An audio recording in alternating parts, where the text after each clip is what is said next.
Welcome to Game Night. This is our occasional Geek Gab focused on tabletop gaming. I'm your host, Dornell, and joining me, co-host, the inimitable Daddy Warpig. Our special guest tonight is Bradford Walker. He's a friend of the show and a writer who blogs about gaming and such at bradfordcwalker.blogspot.com. Welcome back to the show, Bradford. I think if I were to bet money that he is still in the process of grabbing a drink. So, hello, everybody. Yeah, I just grabbed my drink. Daddy Warpig was right again. Impeccable timing, and unlike me on Geek Gab Prime, Daddy Warpig has the necessary training and years of radio experience to fill that dead air. He saw that truck coming and jumped right in front of it. So I titled this show Bad Players, Good Players. And sort of, if you guys have been following along with the show, I've been sort of exploring what it means to be a dungeon master and a game master, and what it means to be a player, sort of the roles and expectations for them at the table. And Bradford, you've been writing a lot of posts lately on that subject on your blog about gaming and what players should expect from the game and what players should expect from the game master, and also a little bit on what the game master should expect from the players. I think the first one was about you started a series called "The Game Master is Crom." Yeah, the game master is Crom. They're at the big local fan convention in the Minneapolis area, Convergence. Not last year, but the year before. I sat on a panel ostensibly about tabletop role-playing games, and I was on that panel with a published novelist from England, and she was going on about how she was talking about how she made certain everybody had their narrative tropes satisfied and their relationship porn and all of that. And there was another guy who's local, decent guy, who was pretty much doing the same kind of thing you'd expect out of a blog article at Wizards of the Coast or something like that. And eventually we got around to, well, what is your obligation as the game master to the players, and what do you do to make certain that they have fun? And they got to me and I said, I am Crom. I don't care. That's not my problem. And that's when that's when I got the look. Everyone who's listening to this, what that look is. The look where everybody thinks you're insane because they want to agree, but they are afraid to. That's an interesting perspective. That runs counter to the sort of standard advice that you get. Like when you're working with a gaming group, the idea is figure out what your players like, and Jim Bob likes a lot of combat, so make sure that there's a combat encounter, and Mary Sue likes to interact with NPCs, so make sure there's a little talkie-talkie, and that sort of thing.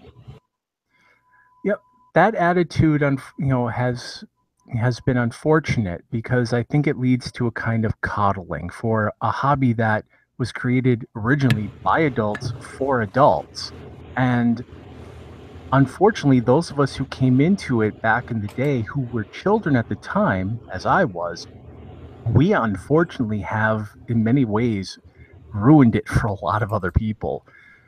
And a lot of the advice that has been offered over the years has been in effect to deal with this young cohort and those who came after them who don't have the wargaming experience that the original players did.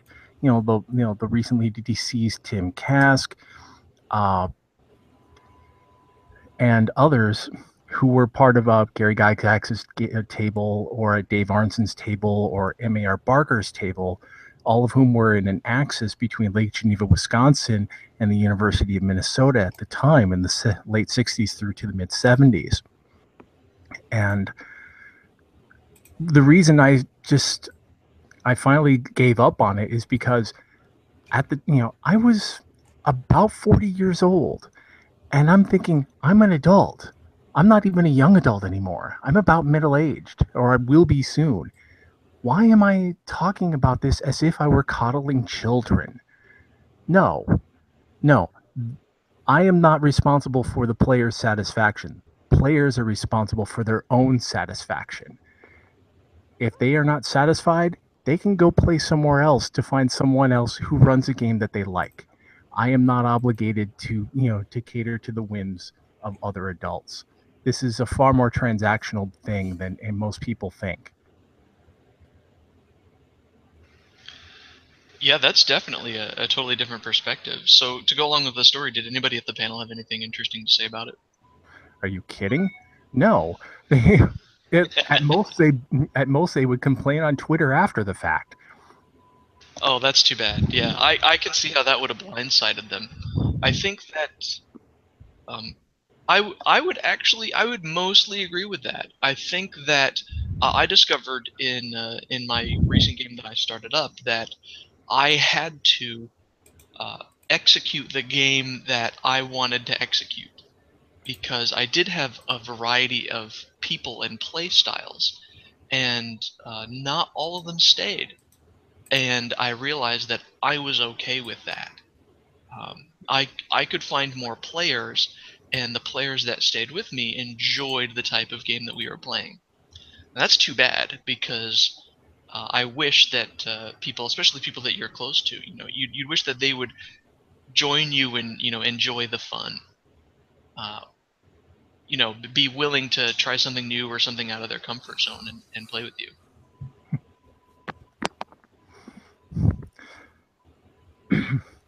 It all depends on what kind of game you're trying to run or what kind of game people enjoy.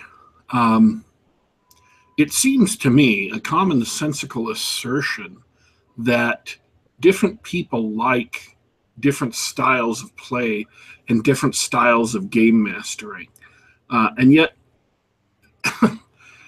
when I say, well, what you need to start with is understanding what you enjoy in a game and understanding or discovering what players who will also, and I'm assuming you're a game master at this point, finding players who also enjoy the kind of games that you can run or kind of games that you can run well. But I've seen recently someone online saying, no, that's crap. There's only one way to play role-playing games. Anybody else who says differently is wrong. I'm like, dude, not just wrong, but anyone else who says differently is weak-minded or weak-willed or whatever. I can't remember what the exact phrase was. But, people like different sports. People like different movies. People like different styles of books. People like different writers within the genre they like. People like different table games, different card games. People have different hobbies. And so it seems to me to be eminently commonsensical, to be self-evident that people are going to like different role-playing games. They're going to like playing role-playing games in different ways. I don't see how recognizing that fact makes you weak-willed or whatever the phrase was. I think that's just utter nonsense. So you have to understand what it is that you're trying to do and find players who are going to enjoy that. Mm-hmm. And part of that is doing the doing the thing that in when you're talking about people asking for relationship advice, you hear the phrase, you have to establish your boundaries and set your expectations, and you need to be upfront with this. That applies to that applies to playing a game of any kind. If you're the game master and you're setting up a campaign, it is a point of ethical necessity to state upfront, this is this is what this game is going to be about. This is the gameplay experience that you will be routinely having here. If this is what you want, contact me. If not, good luck. Good luck, and I hope you find something that does satisfy what you want.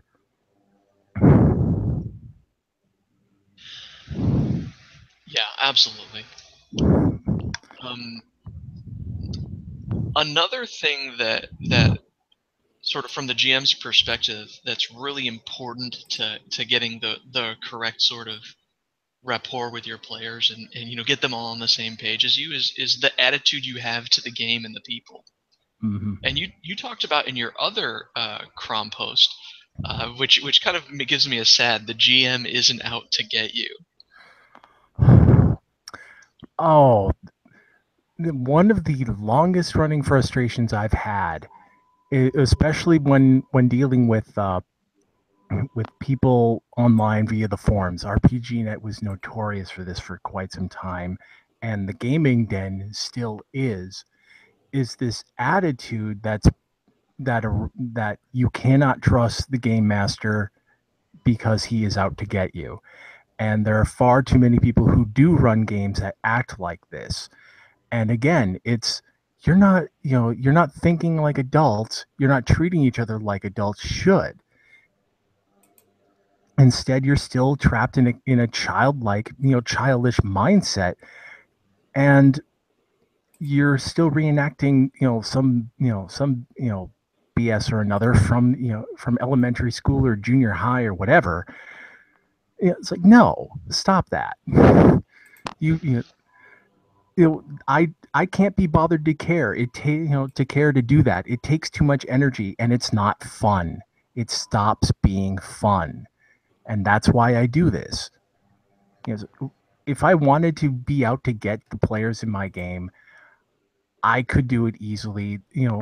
I could do it easily simply by ignoring any sense of propriety on my part as the game master. And as a player, if I'm constantly worried that the GM is out to get me, I am not going to play my character in a manner that is consistent and believable given the environment and the conditions that exist organically and emergently in the game.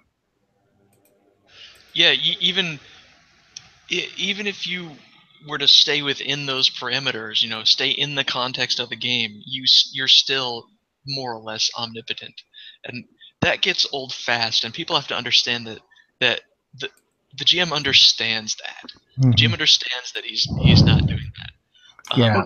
Again, it depends on what kind of game you're trying to play. And one style of dungeon crawling, the game master, while he's at the table, while he's running the game, is supposed to be completely impartial and not cheat in favor of the players or the monsters. But in designing the dungeon and laying out the rooms and things like that, they put in the most diabolical traps and things like that will actually kill your character really, really quick unless you are being very, very cautious, unless you're being almost paranoid. There's a difference between screwing your players over, and I'm not saying that style is any better, I'm not even saying that's my style, but there is that kind of play. And so you can say that, yeah, the game master used every bit of ingenuity he could come up with to design the most diabolical death traps he can, but there is a fair chance that you can escape them if you think carefully, if you use your puzzle solving abilities, if you are very, very cautious. But at the same time, I don't know if that's what people mean by the game master is out to get you or not. I just know that that's a perfectly valid play style. Now, in my experience, when most people complain about the game master being out to get you, it is flat out cheating, on the game master's part. And, there's, no matter what you do, no matter what plans you come up with, no matter how ingenious you are or how lucky the dice are, you still get screwed. You still lose. And, the worst part of it is when such a GM does this and then justifies it as being important for the story, and that just makes my skin crawl. It's very immature, and it really undermines the point of the exercise. It's unethical, flat out unethical. Well, let's turn this around and be positive about it. What would your advice be to dungeon masters who are struggling with with a group to sort of challenge them, and we're mostly talking in like the dungeon crawl sort of game, but even in a more social game or like a storytelling game, like you need to be able to challenge those players without, quote unquote, cheesing them. So like, what's your advice to dungeon master who's trying to make that happen? Well, the first thing that a game master has to accept is sometimes sometimes the luck does not go in the way of the go towards the sometimes the villains lose, period. The luck goes against them. They're not as prepared as they thought they were, and the players get a curb stomp. And that's fine. you know and the reason it's fine is because a good game master has a strong sense of detachment from the outcome of the game. They are not personally invested in any other way other than everybody was entertained. That's it. If the villains lose and so what? If your big bad evil guy goes down in the first round, and that's happened to me, it happens. Roll with it. You know, that's you cannot rely by default in a role playing game. You are playing a game. You're not doing a writing room simulator. Narrative tropes by default do not apply. So if the heroes win right out the gate, so what? That's not a big deal. Just you need to learn how to adapt to emergent situations and move on. Yep, we've all had situations like that. An encounter that, on paper is going to completely destroy the party. It is shut down by one intelligent maneuver or spell or something. It's great, actually. It's great when that sort of thing happens. I am actually, you might call me a player killer DM. I ham it up for the guys at the table. I always act totally disappointed when a monster misses or fails to kill somebody. And my recent game is Dungeons and Dragons 5th edition. I know. It is impossible to kill a character in that game through sort of normal means, like monsters and things. You can't chip at their HP because there's too many heals and everything like that. So I get to play that up all the time. It's great fun. But when they come up with something brilliant, it's great. John Mollison in the chat says that the best DMs love it when players find easy solutions to hard problems. It's absolutely true. Yep, and he also says that DMs were originally called referees for a reason, and that also is true. To the point where the surviving old timers that I see at places like the RPG site, where Michael Monard still posts, he still calls them referees, and that detachment is absolutely necessary for to create and maintain a long-running, satisfying campaign. That's something I had to learn the hard way over several years and several campaigns, and not necessarily D&D games. For quite a while, through the between 98 and 2007, I was running White Wolf games almost exclusively. I had three-year campaigns during that period, and that's when I learned the hard way just about everything I've spoken of. Yeah, those games are really interesting because they also are a big part of my gaming past, but they're not.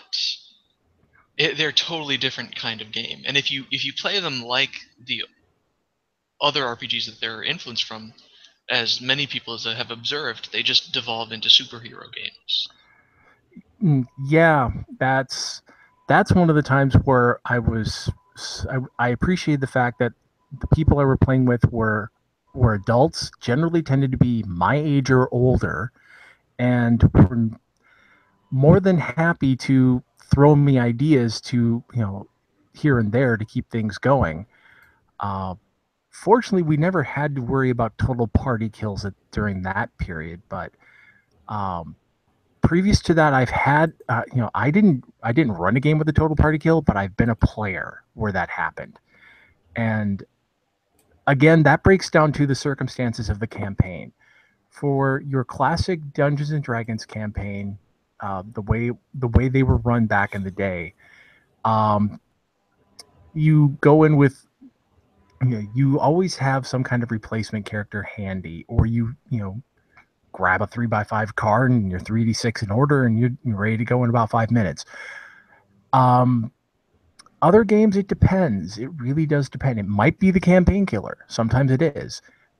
If any of my White Wolf campaigns had gone tits up like that, it would have been over. Period. Yeah. Some of the Rift games I've run or played in, replacement characters are rolled up, sometimes with knowledge, sometimes without. There's just too much variation that has to be settled at the table for there to be one simple answer.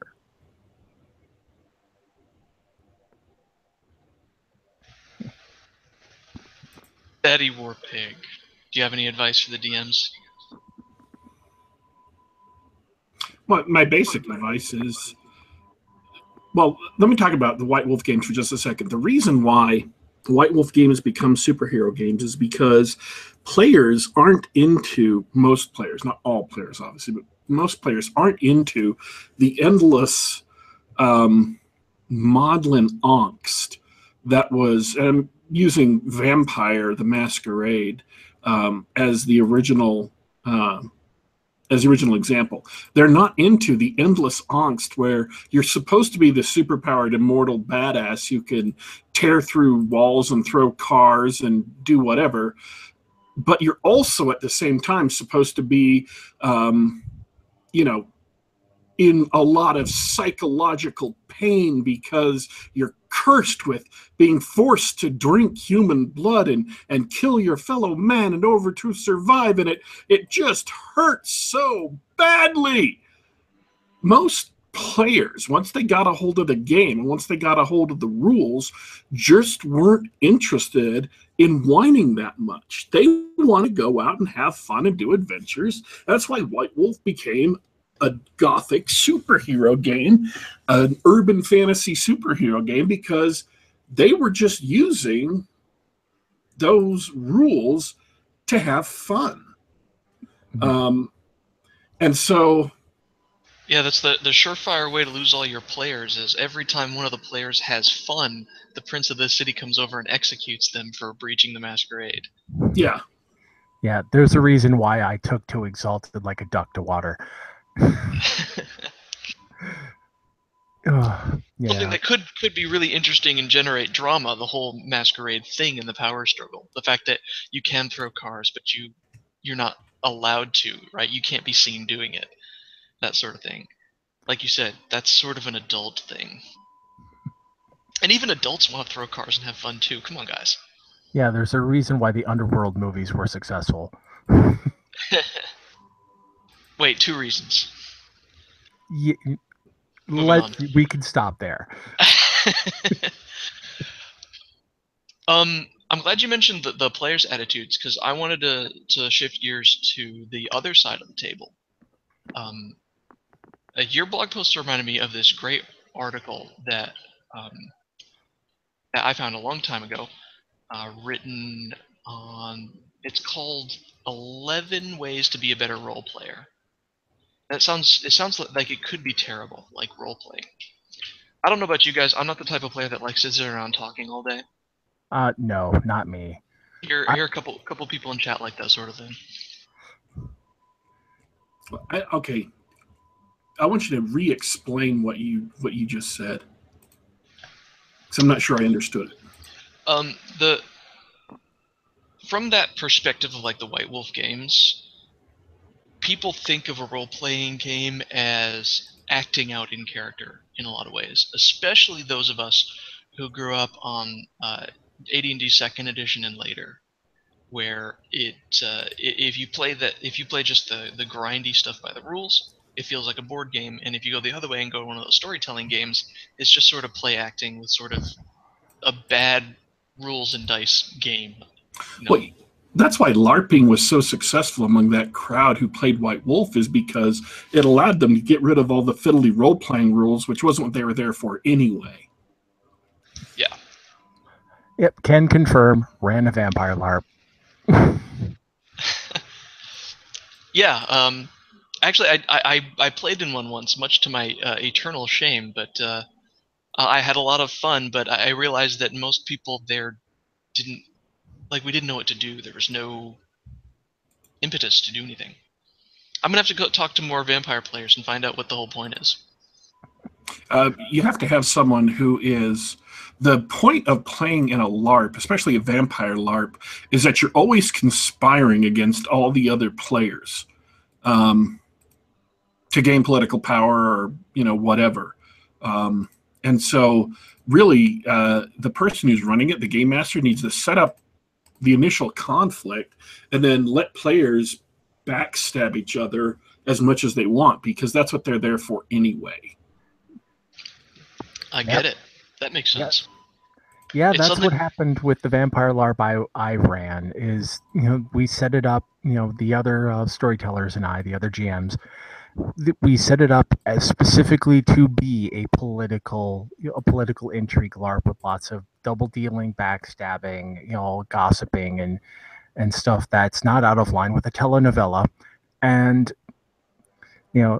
it really did, it was one part 24 and one part soap opera and with fangs. And it worked. Especially since there was one night of play, and then on, one night of play a month at some location we rented, and then on Wednesdays or Thursdays on the week, we would all gather at a coffee shop, and players would then do their metagame plotting there. It was kind of weird. It was like vampire and diplomacy mixed, and somehow produced something entertaining. I don't know how to talk about this, because if I use the analogy that explains it most to my mind, I'm sure the people who prefer this style of play are going to be terribly insulted, but I don't mean it insultingly. The original, at least insofar as I understand it, the original form of role-playing was not so much taking on... and also, I need to say that the lie that gets told later in role-playing kind of obscures this issue. Role-playing was not originally play acting. It wasn't taking a list of characteristics the way an actor does and taking on that role of someone with a different personality or goals or whatever. It was exploring a dungeon, using your wits to try and work around the game master's plots and puzzles. And if your character got killed, you don't have a lot of mechanics invested in the character. You don't have a lot of time typically at first level, and it's very, very quick to roll up another replacement character. And so I liken that in an analogous fashion to roguelike video games, where you don't have personality you're interacting with necessarily. You're going in to get what you need, and if your character dies, you just make another one. And it's the discovering, it's the exploration, it's the puzzles, it's outwitting all of these deadly traps. That's the point. That's where the fun of it lies. Yeah, and the thing again, I do not mean that to be an insult. That is not meant to be demeaning in any way. Mm-hmm.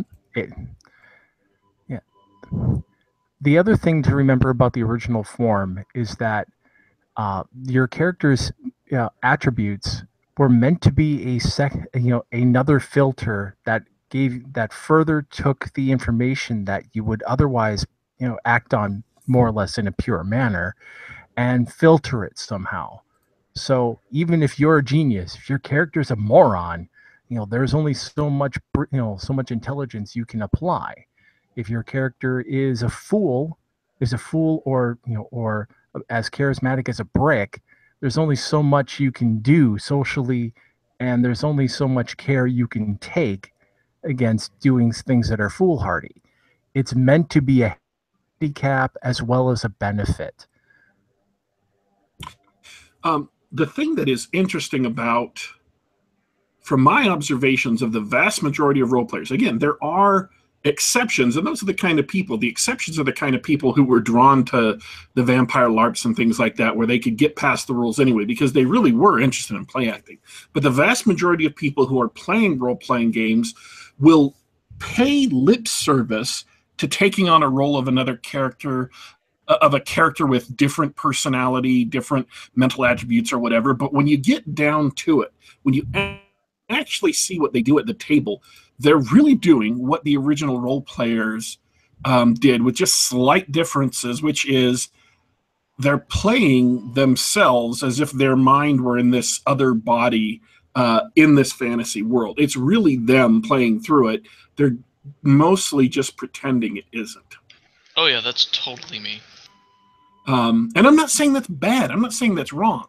But I think that there is a massive public relations push towards later role-playing games that did not match what people were actually doing at the table. And whereas I think being more invested in your character than old school players were can be a good thing, depending on who you are and what kind of game you want to play. And taking on a little bit more of the idea of playing in character rather than just as yourself, I think that also can be a positive thing. The notion that that's entirely what you're doing is false. Amen. I find that attitude to be very common, not just in tabletop games, but in any medium where role-playing games exist. And taken to its extreme, when the only thing you care about is how your avatar interacts with the game solely in terms of rules and mechanics, that leads to what I call mech piloting. And that's where you get people, that's where you get people like the folks at the gaming den, where that's all that they talk about is this game is bad or good or needs work solely because of mechanics and rules and how they interact. And they completely ignore the other part of the game, which is dealing with the environment, which is not, and in many cases cannot be properly quantified by rules and mechanics. So you have to use real world natural language and deal with it in as commonsensical a manner as you can. And the reason you need to do it that way is because if you tried to do it solely by mechanics, you end up doing a Sisyphean task of what amounts to making code. And you don't buy a tabletop role-playing game to try to approach it as if it were a computer program. Well, I guess you don't, but judging by the subscription numbers of World of Warcraft, I'd argue that it's the most common case. Well, that's because I think that gamers in general are now so sufficiently large as a group, as a body of people, that we now have separate and distinct areas where different gamers who want different things are more than able to satisfy their desires.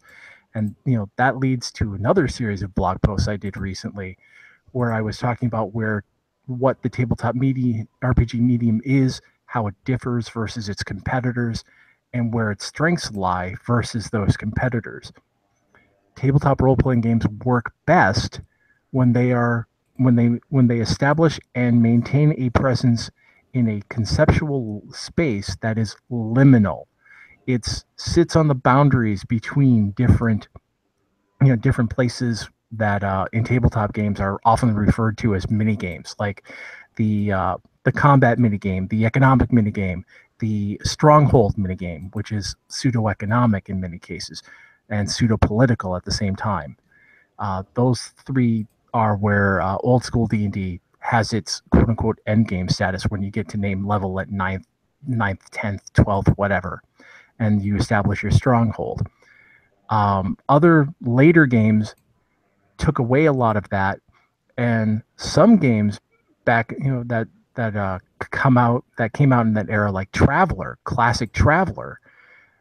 A lot of classic Traveler games, really are just about moving from one minigame to another, using that liminal space quality to allow you to easily transition from one to the next. If you're playing a free trader, you're going to be dealing a lot with the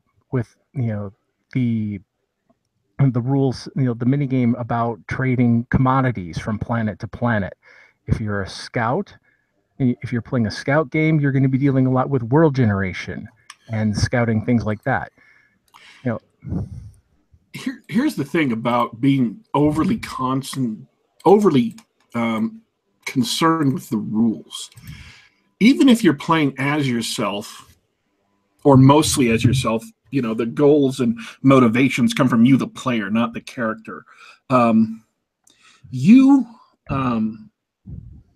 There is a sense of being involved with the in-game world that comes when you're focusing on, for example, my search skill is a 20 and I roll a 10 and I'm going to spend a hero point and that will add another 5, and I'm going to use this particular tool and that will add another 5, and therefore I should find anything. That is one way to interact with the game. I think that's no matter what style you're working in, I think that's a terrible way to interact with RPGs, because it completely castrates what RPGs are supposed to be good at, which is presenting vividly this fictional world that doesn't exist, but you accept it exists in a certain sense for the point of the game. So what would be better than focusing on the numbers and rolling a search check? Is the game master saying, you're in a room that's about 15 feet high. It's got a vaulted ceiling, so it's lower in the corners. The floor is made up of a series of flagstones with mortar in between them. In the middle of the room is a small metal indentation in the floor, and there is a bunch of black soot around this metal. It's a big square that dips down in the center, and there's a bunch of soot around the sides. You can see on the other side what looks to be some kind of statue in an alcove, and continue like that, describing the room. And then the players say, before we walk into the room, we look at the tiles to see if any of them are worn down. Or maybe they do the Sherlock thing and throw something on the floor, and the game master says, well, yeah, typically the rolling the marble, elementary. Rolling the marble would normally maybe tell you where the floor has been sloping so you can see where it's been worn, but the fact is these flagstones, they're really, really rough, so that doesn't give you any information. The more you make it, even if it's just the player playing themselves, the more you make it about the player interacting with the world and not interacting with the mechanics, the more vivid the world will be, the more rewarding play will be. And it doesn't matter if the play involves frequent character death. That's irrelevant. That won't either enhance or detract from the game. It just depends on what your particular play style is, but the more vivid you can make the world, and the more players are concentrating on what actions they take in the context of the world, the more they accept the reality of it, the better your game will be. And that can extend to social interactions as well.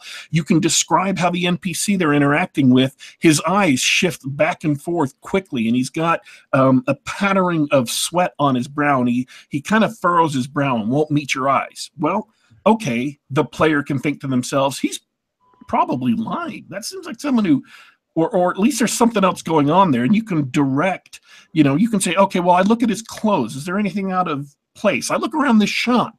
Does it seem like he really is a shopkeeper? And the game master can say, well, you can see that in the back beyond the door, it seems like the chairs are toppled over. And all of a sudden the player thinks, oh, okay, something happened back there, and this guy is nervous about it. Maybe he's not actually the shopkeeper, because it looks like these clothes are too small.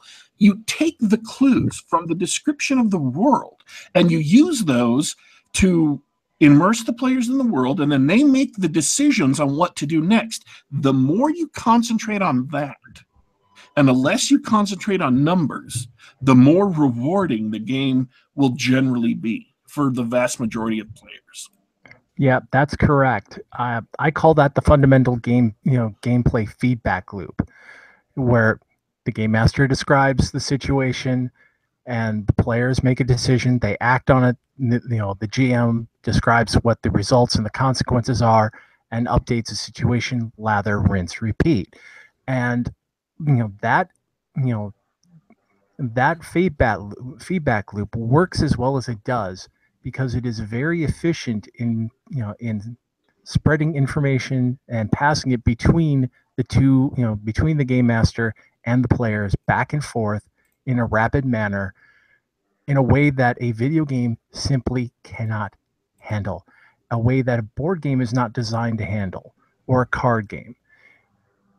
It is because of this feature that a tabletop role-playing game can do what it does and have the magical effect that it's had for those who've really embraced the power in this medium for its entertainment value.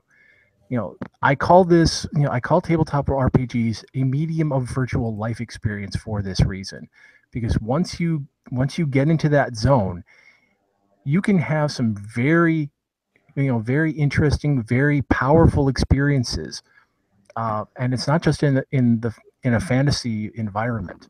The most powerful role-playing experience I ever had was playing a game Palladium Books published called Recon. It was, by default, you are a U.S. soldier in the Vietnam War. And I was not running this game. I played in it, and we had a house rule. Any character who survived 10 missions got to go home. What the GM didn't tell us until we got playing is that we started on the first day of the Tet Offensive. None of us made it through 10 missions. None of us did. I played a medic, and I got as closer than anyone else at 7. And then I took a mortar round to the head.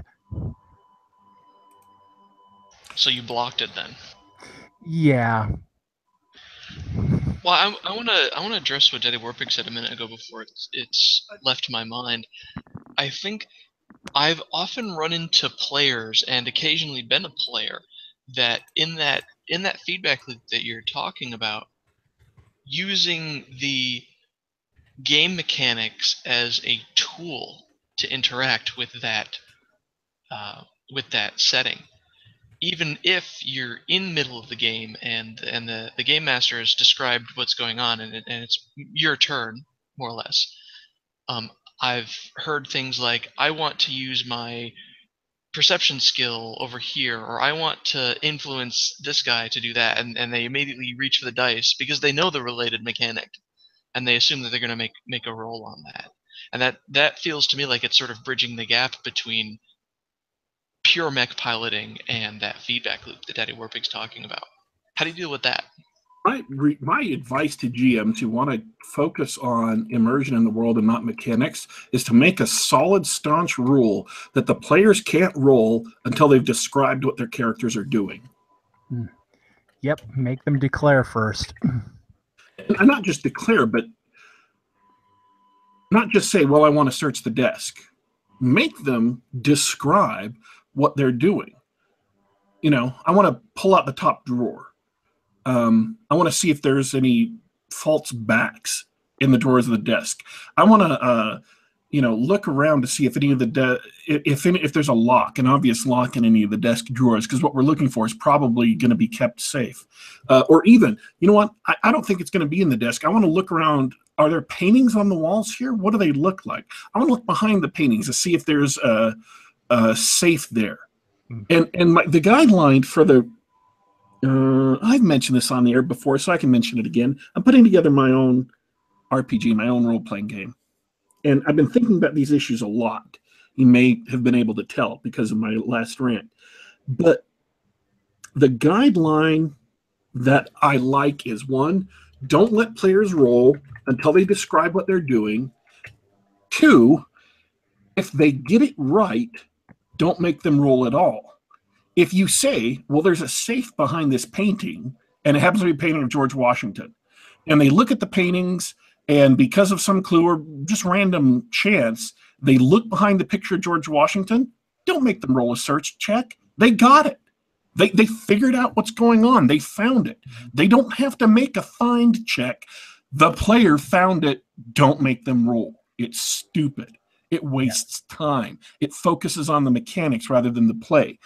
In other circumstances, where either the player might find it or not, or where time is a factor and how quickly you can find it might be a factor, and that's an aspect of the character, you can make them roll, but use their description as a modifier to where if they're describing things and they're acting in a smart way, they get a big bonus to the roll. And if they're describing things and acting in a stupid way, they get a big penalty to the roll.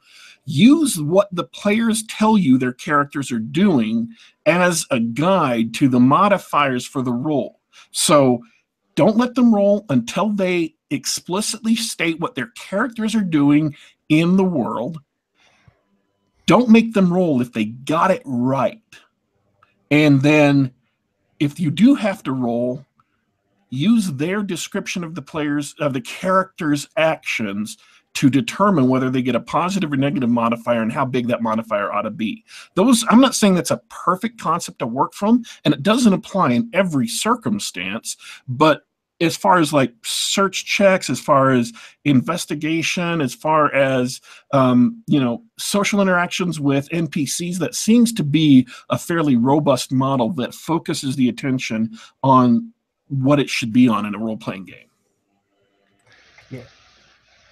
Yeah, that comes down to knowing what you want to do with the mechanics, because the mechanics are the way that gameplay is necessarily abstracted for the purpose of keeping things manageable at the table. If you know what you want to abstract away when you need to do it, your players by and large are going to go along with how you handle things.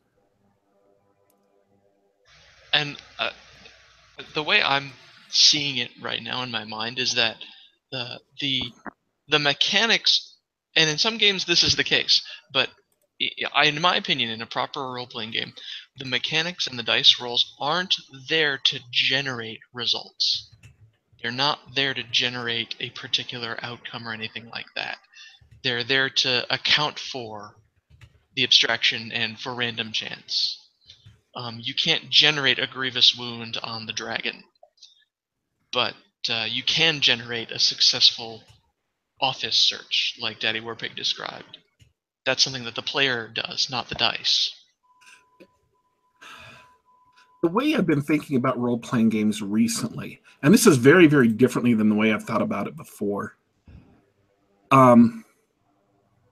Every situation in a game is sort of a puzzle, in that the players have a goal they want to achieve, they have obstacles in their way, and they have to figure out how to get around the obstacles, go over the obstacles, go through the obstacles, whatever they have to do. And so you may describe that in a different way. You may have put a different label on it. So please don't let my label, confuse the discussion.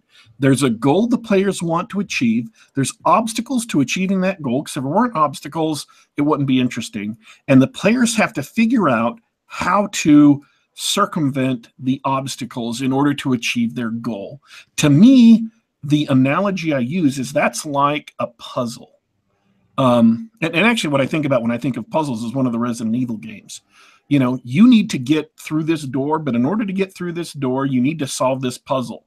That fundamental model applies to basically every situation in a role-playing game. Let's say you want to buy a weapon, but you don't have enough money. Okay, so the goal is I need to buy a weapon for the money I have.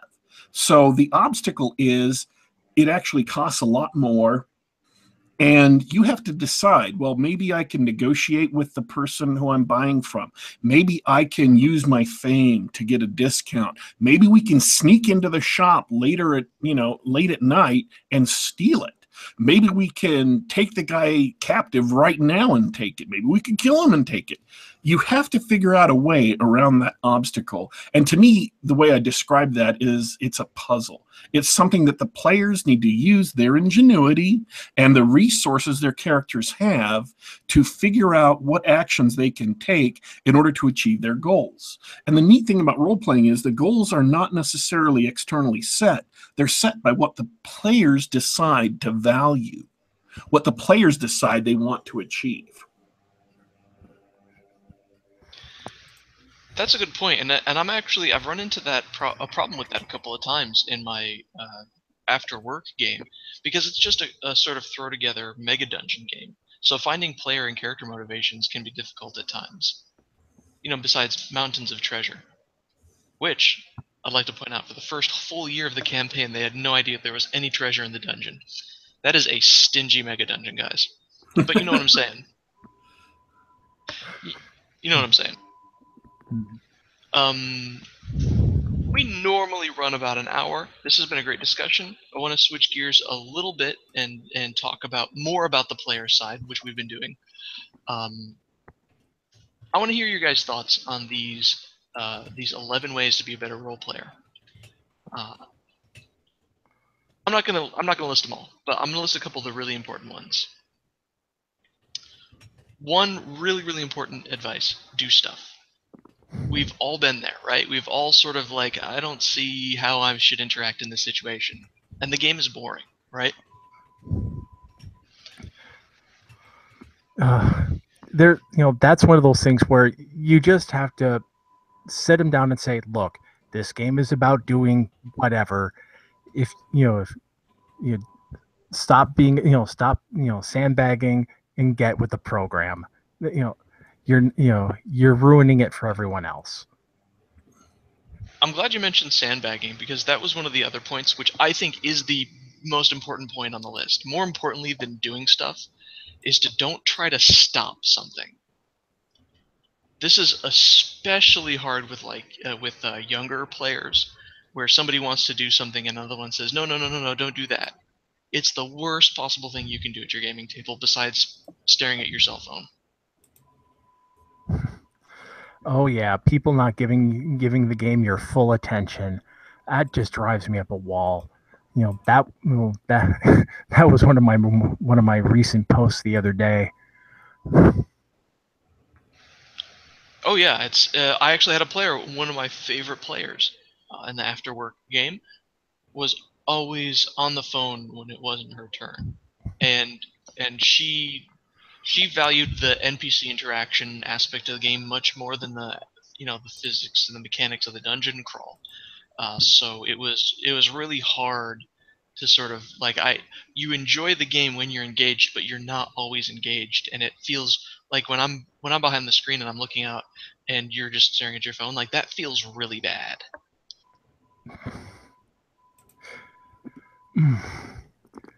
Yeah, there's something to be said for just if the game is not that entertaining for you, there is no obligation to stick around. Just say sorry, this ain't working, and leave. I agree. Here's another one that I actually don't agree with. Know the system, don't be a dick about it. And most people I think would agree with it, but I don't. I don't think it's important to know the game system. The most fun I have ever had in a role-playing game, the referee handled the game. I rolled the dice when he asked. I was perfectly competent at reading my character sheet and adding the numbers together when appropriate. Other than that, I didn't care about what the combat mechanics were. I didn't care about, what was the best, items and weapons and things like that. We just played the game and we had so much fun. I think if you do know the system, don't be a dick about it. Nobody likes a rules lawyer, but it's better to not even know the system. I have to concur. As a player, it is absolutely unnecessary to actually know the rules of the game. That's why you have a game master. That's his job. You don't need to know anything. The very best tabletop role playing games, as and I'm talking in terms of game design, are ones where you can show up in what I call cold and stupid. No preparation, no outside knowledge. Just sit down and play and go. And you are no less effective than the guy who's mastered the rules. And as a corollary, big warning to anybody running basically any role-playing game made after D&D 3. They lay out common combat maneuvers, and it stops being a game of what do you want to do, and it becomes a game of this is your menu of options. This is how they work. So what do you want to do out of this menu of options? It just limits their imaginations.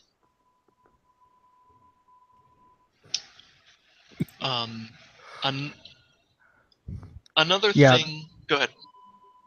Yeah, that's another problem with the way role playing games have been played in the last going. Oh god, I keep forgetting how long I've been at this. Since 2000, so since D&D 3, so 17 years now. Michael Monard, one of the old timers, one of the originals, he said it best. In the old days, the prevailing attitude was everything not forbidden is permitted, and now it's the opposite. Everything not permitted is forbidden. Yep. And just to nitpick, I actually really like D&D 3. It's a great crunchy. It probably makes an excellent board game, but especially in D&D 3, where you've got all these great, cool things that you can do, but they're totally worthless if you don't have a 16 or better in the stat with the feat that goes along with it. Mm-hmm. Yep, the days of build culture arose with that edition of D&D.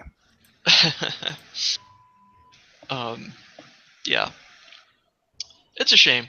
So that's my warning to anybody. Although, is anybody listening who isn't a veteran of gaming? We'll find out.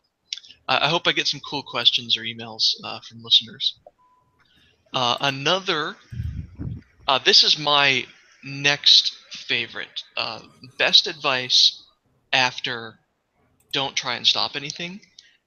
Embrace failure. And this is the hardest one. This is the hardest one for anybody to deal with, especially those of us raised on video games and later editions of D&D. Failure isn't bad, it's just different, and it's hard to deal with that because in real life we are very averse to failure. I'd have to understand what they meant by that better before I had an opinion on it.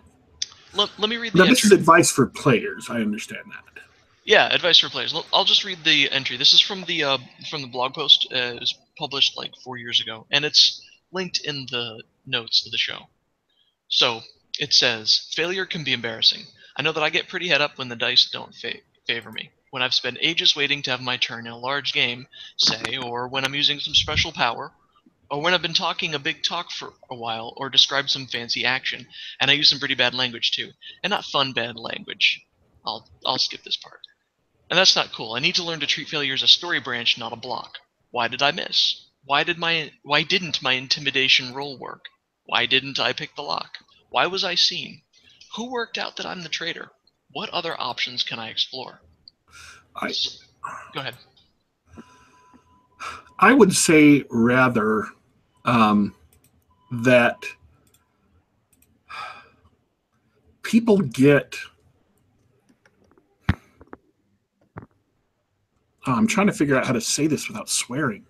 Don't be a wuss is really what they're saying there. Don't be a wuss. Don't... And however they want to explain that, whatever advice they want to give for how how you don't be a wuss at the table, that's okay. But basically it comes down to, if you fail, take it like a man and go on to something else, because it doesn't necessarily matter that much. If you miss something, if you miss in combat or whatever, just roll with it. Don't be a wuss. And so you can add a bunch of complicated explanation about how you can think about failure, whatever. That's fine. I'm not saying that's wrong, but it really boils down to don't be a wuss. Don't cry if you happen not to succeed at every single roll. Amen. And I've been among the worst. I can be a pretty sore loser. This is why I run the games now. Yep, I'll fess up. I've had my sore loser moments over the years. I try now. Now I try not to do that. It's not fun. It's not good for everyone else either. And in everyone else's defense, I think what we were talking about at the beginning of the show applies. These games encourage this sort of precious character narrative overrides, the actual fun of the game sort of play style where, like, if you fail, your character could die, like the whole story could fall apart. Like the narrative stops making sense if this roll goes bad. Well, that means two things. First of all, the story's a little too important. And the second thing I totally blanked on. Yeah, it's because of that I started, going back into the history of the medium, and having found that, that those kind of narrative tropes were not present and really don't need to be there.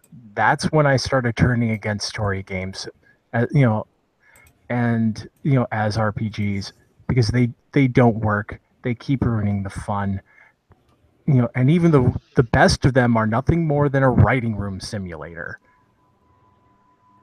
Absolutely. And the second point that comes out of that is if your test or skill roll or whatever has to succeed for the narrative to work, then it's not a very important or interesting skill roll, is it? Well,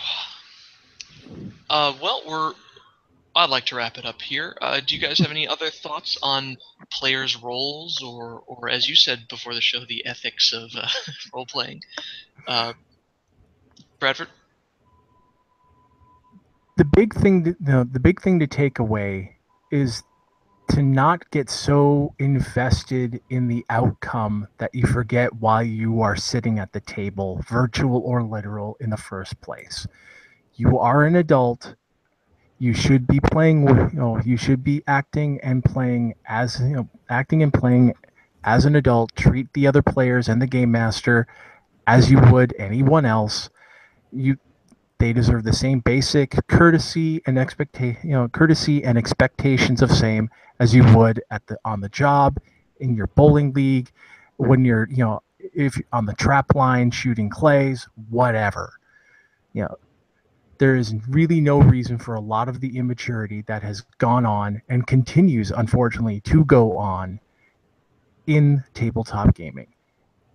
Both individual tables and within the larger scene. And unfortunately, until, it's going to continue to be a problem until we decide that we've had enough and we're just going to put our foot down collectively. Well, I think there's hope for the future as long as folks like us are sitting around and playing the games that we like to play. Exactly. All right, guys. Well, Bradford Walker, thank you so much for coming on. It was a pleasure talking to you. Yeah, thank you very much. I was glad to be here. Yeah, and I look forward to seeing more of your blog posts. Just a reminder for everybody else, we've got the link to your blog, bradfordcwalker.blogspot.com. It's in the show notes, as well as the article that I mentioned earlier about advice to players. I forward it to every game player I know. I highly recommend the article. And I'm going to recommend your recent Crom posts and stuff too. Yeah, thank you very much. Yes, folks, you can find me at the main blog. It's known as Walker's Retreat. I talk mostly about tabletop gaming, sometimes video gaming, and other things of popular culture and such that are of interest to me. And I have links to my other blogs in the page, in the page row at the top. Awesome. Well, thanks for coming on, and special thanks to my co-host and brilliant game master, referee, whatever, Daddy Warpig. Daddy Warpig, anything last to say? I do have one thing to say real quick about the gaming den. Yes, mechanics do affect play, but it isn't necessarily super straightforward, and different players with different goals will depend on different mechanics. Mechanics will never be mathematically perfect, and they don't have to be mathematically perfect to make a good game or to have fun at the table or have a decent system. Amen. Thanks. All right, guys, that wraps it up. This has been Geek Gab Game Night for Thursday, June 29, 2017. For those of you listening, if you like what you heard, you want to listen to more of our stuff at youtube.com/geekgab, or you can search for Geek Gab at SoundCloud, iTunes, Google Play, wherever you can get free podcasts, we should be there. To get a notification of our YouTube shows, you need to do the double secret subscribe. Hit the subscribe button under the video, and then click the bell, and you'll get alerts in your email. Thanks everybody for listening. Special thanks to everybody in the chat. We had a lively discussion tonight. Appreciate everybody listening and chatting and sending us questions. This is Dornell, your host, signing off. From everybody on the Geek Gab. Good night and game on.